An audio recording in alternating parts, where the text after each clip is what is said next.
This is basically therapy in a book.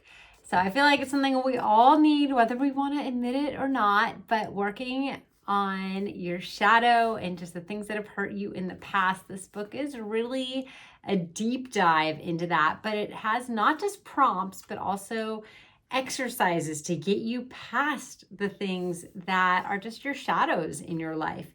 So I thought it had a really good way of kind of taking you through everything. I've done quite a few parts, but I'm not done with it by any means. And it is very personal. Like it's not the easiest thing to get through.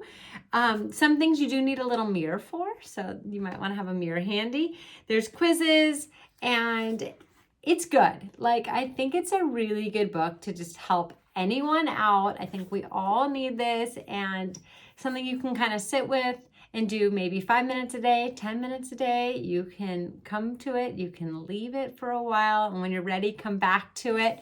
But it'll always be there for you, and it's a really good way to kind of get you past some of the things you maybe struggle with. It's been very helpful for me, so I do recommend this book.